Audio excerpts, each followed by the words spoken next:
My name is Jeffrey, and I was born in Manhattan Hospital, January 27, 1956. I'm old, and I'm a butcher. As was my father, my grandfather, my great-grandfather, my great-great-grandfather. Actually goes back since a long time ago. Our store opened in 1870 in the Ruhr Valley of Germany. It was a miner's town, kind of tough place. The cow actually walked to the shop. Now, my great-grandfather, supposedly there's a story, his wife would kill the cow. Now, if it was my wife, I'd be a little concerned. Anyway, Germany was becoming slightly problematic, so they decided to get the hell out of there. And they started coming through Ellis Island around 1899. And my great-grandfather opened up the store, 188 Orchard, around 1904 and 1906. It was 7 days a week, 14 hours a day. It was a different time. And some of the men actually lived in the store, in the basement. And my grandfather every day would send 20 pounds of ground beef to a little tent city, which I believe was on Essex and Houston. And people were actually living in tents. And they would take the ground beef and they would mix it with sawdust so they could feed more people. See, people were hungry. They were starving. It was a tough time. You got off the boat, and they put you wherever they let you off. They didn't actually give you help. There weren't ways to get help. You didn't have $1 in your pocket. You had to find a place to stay. You looked for your neighborhood. Now, in January 1939, Mayor LaGuardia opened up these markets throughout the entire city. You see, food was sold on the street from push carts. And Mayor LaGuardia thought the idea of selling food from push carts was disgusting. You know, if you bought a pound, did you get a pound? Did they pay their taxes? Where'd they wash their hands? Did they wash their hands? Where'd they go to the bathroom? Where'd they throw their garbage? You know, now it's called the Big Apple. Back then it was called the Big Onion. Many layers of filth and it all smelled bad. It was disgusting. So they moved into the marketplace. They literally lined up their push carts out the front, loaded their merchandise into the marketplace, and the city came and took away and burned all the push carts. Got rid of them. That's why you can't find any old push carts anymore. The city had them destroyed. You know, clean the streets. So anyway, my grandfather moved the store from 188 Orchard to 120 Essex. That's on Essex between Rivington and Delancey, in the market. Now, it was a poor neighborhood, and I am a poor man's butcher. The store was a poor man's store. It was like a biology class, literally. I mean, pig's feet would get in 100-pound barrels. Chicken backs, 10 cents a pound. Tongue. Pig ears, fantastic. Pig's stomach, excellent. The intestines, the chitlins, delicious. Oxtail, pig's tail, jowl, the underside above the neck, right below the cheek. Cheek meat. See, food is perspective. Americans, I mean, we're pompous ass. We don't understand, we throw things away. The spinal cord, food. The cartilage, food. The marrow, you break the bone, you suck it out. Food, everything was eaten. Tripe, hogmaw is the stomach of the pig. Chitlins. I fed people. I am a poor man's butcher. Our finest steak was a chuck steak because we didn't sell steak. We sold neck bones and pig's feet and beef feet and tongue. You know, having dinner every night was a luxury. Having steak every night was ideal. So my grandfather moved the store to Essex Market, and my father joined him around 1950. He was in his teens. Now, my father's brother became a doctor. And my father was a fucking wreck. He was a partier. He was a guy that just thought he was so cool and did nothing. He ended up becoming a butcher. And he hated it. He hated the job. And he always felt like a loser because his brother became a doctor, and he only turned out to be a butcher. He hated the damn thing. And my grandfather treated him like shit. And my grandfather was a scumbag. You know, my father came back one day and saw my grandfather fucking some broad on the floor of the butcher store. Yeah. Grandpa was a bit of a louse. But, you know, morals were different. People were hungry. A customer would have no money. I'm a friend. Let's get together a little bit. Yeah. Grandpa was a bit of a prick. And he was abusive. My father hated him. The day my grandfather died, my father knew he was dead. Because my grandfather didn't show up for work, and my grandfather always showed up for work. My father knew he was dead. My father went to my grandfather's apartment. He saw my grandfather dead on the bed. My father crawled over my grandfather to get to the cabinet where the bills were so he could find a way to buy meat, because my grandfather taught my father nothing. He got to the cabinet, found the bills, found a way to get an extra line of credit, then called up the coroner and said, pick up the old man. Yeah. No love lost. So my father started buying and selling meat, and he used to drive to work in this Econoline van. It wasn't refrigerated. You didn't need refrigerated vans back then. The health department was just beginning. They didn't know. You just picked up the meat. You took it in a metal van. Didn't have plastic line. It was a simple metal van. And my father used to toss the meat in the back, and it would bleed. Now, believe it or not, blood eats through metal. I mean, eats it right away. So there were holes in the floor. And the wind, you'd be driving and the wind would come in and the noise, you'd hear the engine, and it would stink to high fucking heaven. You wouldn't believe it. I mean, you would walk there, you'd have to stop before you go in there because the smell is gonna fucking hit you. And I used to go with my father. He used to wake me up in the morning. Jeffrey, get up, Jeffrey, get up. It's like 4 o'clock in the morning, I'm 10 years old. And I get out of bed and I put my clothes on and I go downstairs. And now, keep in mind, if it's in the winter, it's cold. And there were holes in the floor. And that little heater didn't do a fucking thing. Because it was all opened up, there was no partition. So you got this little heater, you're sitting there freezing, your head's about to fucking explode because of the smell, and we go off. Now keep in mind it's dark out. And we're headed over the west side. And as we approach 9th Avenue, we start to see this glow. Because they had lights set up. See, meat is a night business. They start at 12 o'clock at night, you know, so you have everything cut, everything done. So by 8 o'clock in the morning, you're making deliveries. Because back then, you're buying meat every day. Because no one had additional space, no one had proper refrigeration. So we're headed over the west side, you start to see the glow, and I'm starting to get excited, right? Because I know what I'm about to walk into. And we go over 9th Avenue into the meatpacking district, and it is alive. I mean, there are trucks going in 14 different directions. There's no traffic control. Guys, tractor trailers, the little vans going up on the sidewalk, you know, trying to get the tractor trailers to try and unload. People are screaming, horns are honking, people are yelling. These guys are coming down with these hand trucks going left and right. It was utter fucking mayhem. I loved it. I absolutely loved the mayhem. I loved the life.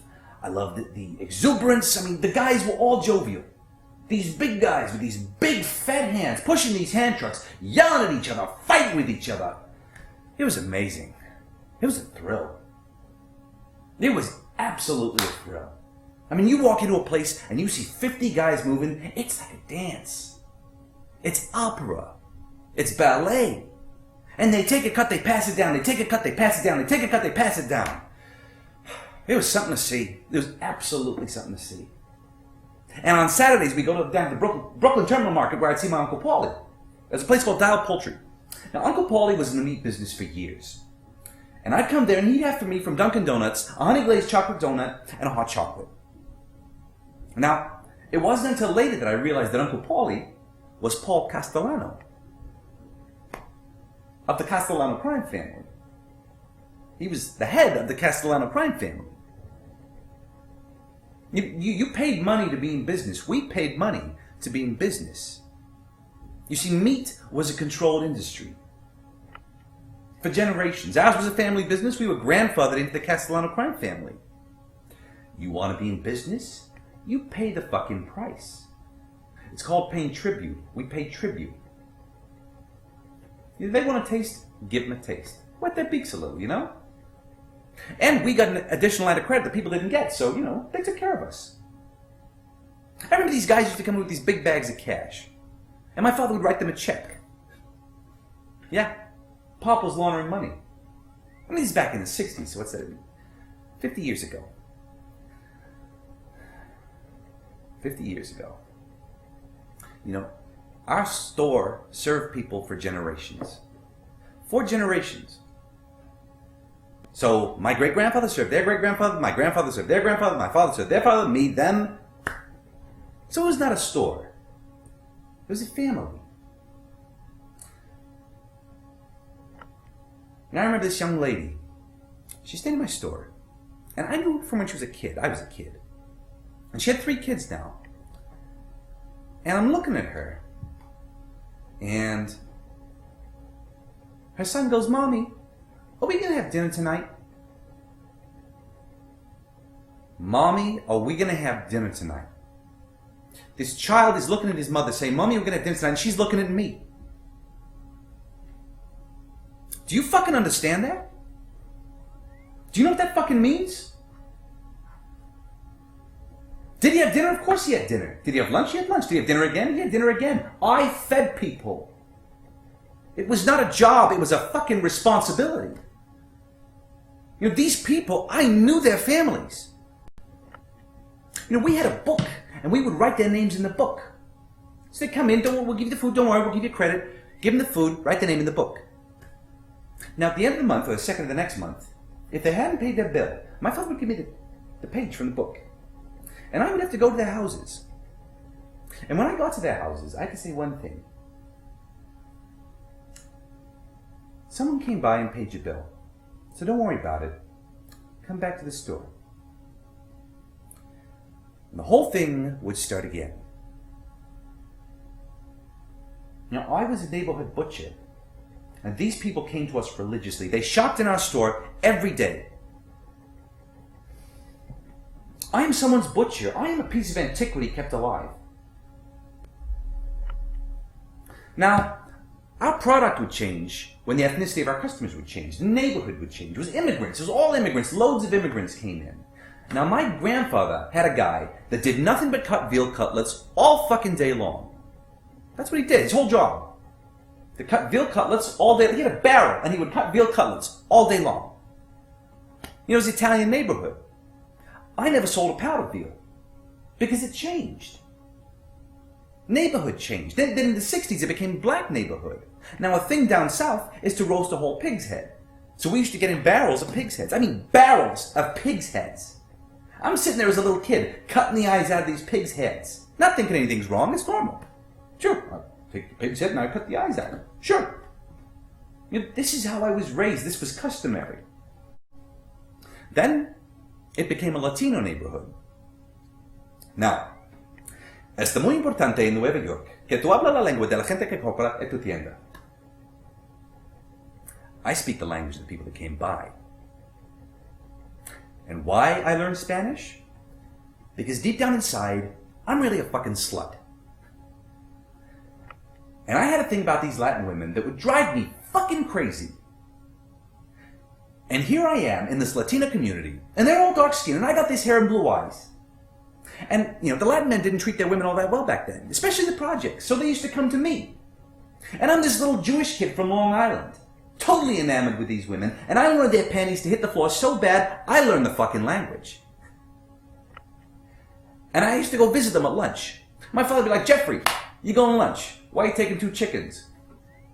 Why am I taking 2 chickens? You got 2 whole chickens, you go on lunch. What the fuck is going on? Well, I bring them chickens. I got laid so much that if I never got laid again, I would still die with a smile. Unfucking believable. Now, I went off to college. I got a job as a salesman. I got married, but that was like Vietnam. You don't really want to go back there. You know, I married a good wife, but I wasn't necessarily a good husband. You know, we were young. I was a fucking wreck, and she was an intelligent, progressive woman. A good woman. But it just didn't work. I never got married again. In fact, it took me 10 years to get over it. I kind of kept myself distant. I had these relationships with these women that I knew wouldn't last long term. You know, I came from a family that divorce wasn't a word. I didn't know what divorce meant. I was a fucking wreck. And a divorce salesman doesn't sell well, so I was fired. And I went to my father and I said, I was fired. I'd like to work here. And my father says, we've been making any money over a year. We're going to close the business. I said, well, hold on a minute, Dad. I'm a salesman. Let me see what I can do. So I put on a suit. I go out to the market. I take a right. And I go from business to business. And these people knew me from when I was a kid. People in the neighborhood. And I got business. Mostly settlement buildings and daycare centers. And we were back in business. Now, after working there for some time, my father says to me that he's made me a partner in the business. And I figured, wow, I'm a partner. Wow, I'm a partner. Now, my relationship with my father was somewhat volatile, because he was a prick and I was an asshole. And the twain did not meet. You know, his father treated him like shit, he treated me like shit. I don't think he knew any better. So, we're arguing one day, and he says, "You know something, asshole? I never made you a partner. You're too stupid to go to a lawyer to find out." And I said, "For you, I wouldn't sell a fucking slice of cheese." And I took off my suit, put on my jeans, went behind the counter, started waiting on my customers. You know, to this day, it was never Alan Ruhalter and Son. He never made me a partner. There was a point of contention for us. That colored our entire life together. I hate the man. And when he was finally too old and he walked away from it all, he had over $65,000 in debt that he'd accrued because he kept having to borrow money. Fuck you, Dad.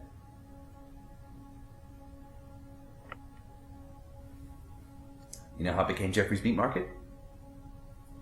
I bought a big neon sign that said Jeffrey's Meat Market. He said, "What's that?" I said, "Oh, it's our new sign. It says Jeffrey's Meat Market." It was still his business, but for my own ego, I thought I'd buy a sign that said Jeffrey's Meat Market. He didn't give a shit. You want to put a sign up, put a sign up. What do I give a fuck?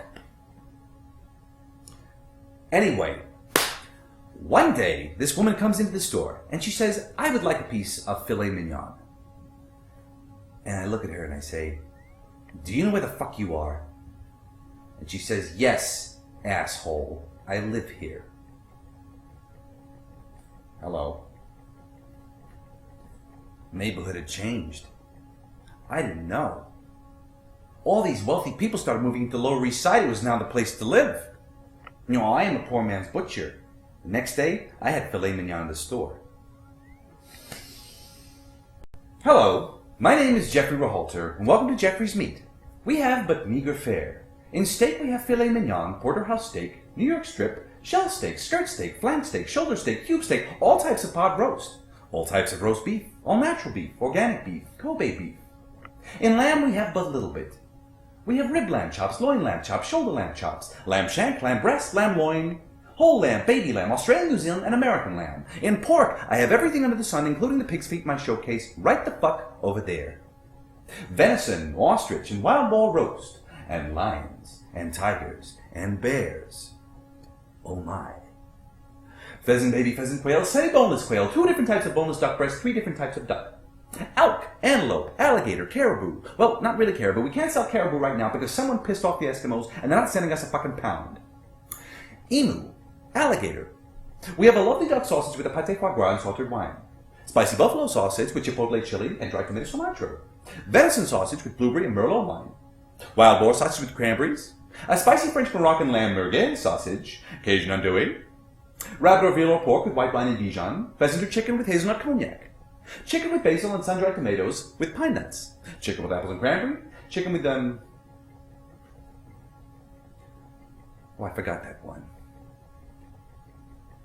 And I made my own sausage. So, I went from being a poor man's butcher to someone accommodating people of affluence.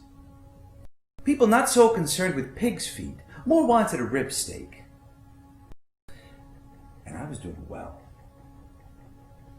I was doing well. I was kicking in real fucking numbers. I was making a name for myself. Dinner with Jeffrey, the New York Times. Google the New York Times. Go to Jeffrey Ruhalter. You'll find 4 articles about me. I did classes. I lectured. I lectured at NYU, Columbia, Brooklyn College, Sarah Lawrence. I lectured for the city of New York. You give me a podium and 500 people, I'm having a fucking blast. Dysfunctional cells. I did Jeffrey's School of Butchery. $75 a class. My classes were selling out months in advance. And then the advent of something new. The internet. Someone says, hey, why don't we open a supermarket on the internet and bring it to their homes? And then Whole Foods opens up 5 blocks from my store. And lucky for me, it's the flagship store. The store is fucking gorgeous. You seen it? Gorgeous. Gorgeous. And their selection is unfucking real. The prices, well, you know, some people go at Whole Foods, other people go at Whole Paycheck. But, you know, if you shop for bargains in there, you do well, you do. They got some good deals, they really do. And I'm starting to wait around for customers to come in. So someone says to me, you can't compete with Whole Foods. Upsell them. What do you mean? Upsell them. They sell steaks, sell better steaks. Go prime, go high end. But I couldn't keep up. I was getting killed. And I kept dropping men and dropping men and dropping men. And I'm working harder and harder and harder. And my expenses, I spent a year losing money. I was afraid to go into my store. Because you stand around waiting for customers to come in with this desperation. You know, someone comes up to your showcase. Please buy something. Please buy something. You know, I remember the day my store closed. I cleaned up my register, I paid my men. And I'm standing there with $300 in my pocket. Huge rent, nothing in the bank. And I'm just standing there. I couldn't move. I was numb.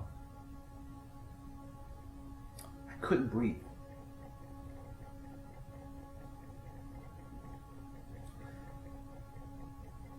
My store closed, and I am in debt to the wrong people. I mean, I am in debt to the wrong people. I'm not going to elaborate on that, but I am in debt to the wrong people. My credit line is destroyed. My savings are gone. I'm literally destitute. I went back to my apartment and sat down with a bottle by my side. And I didn't get up for 8 months.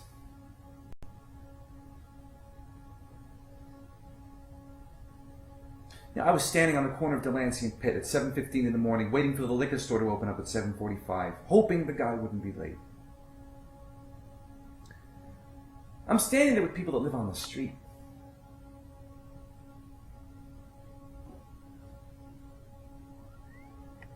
I'm waiting for the place to open up so I can get a 25-cent bottle of cheap wine. I haven't eaten in 5 days. My stomach is a wreck. I can't eat, but I can't live without cigarettes and liquor.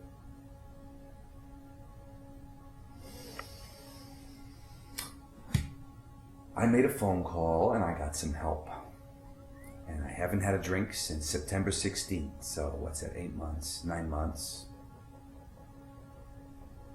I was literally waking up with a bottle of vodka in my bed. The first thing I would do is take a shot of vodka, puke up my guts, and start drinking again. That's what happened.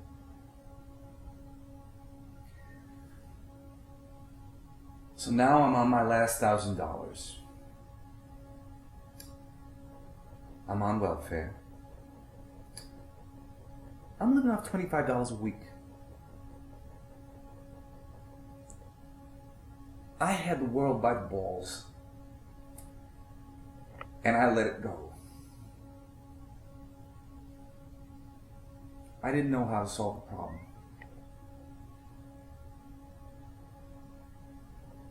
I didn't know what to do. I couldn't handle it.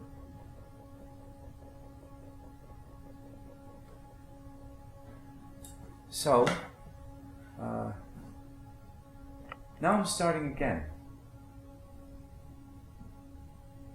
Now I'm looking for a job.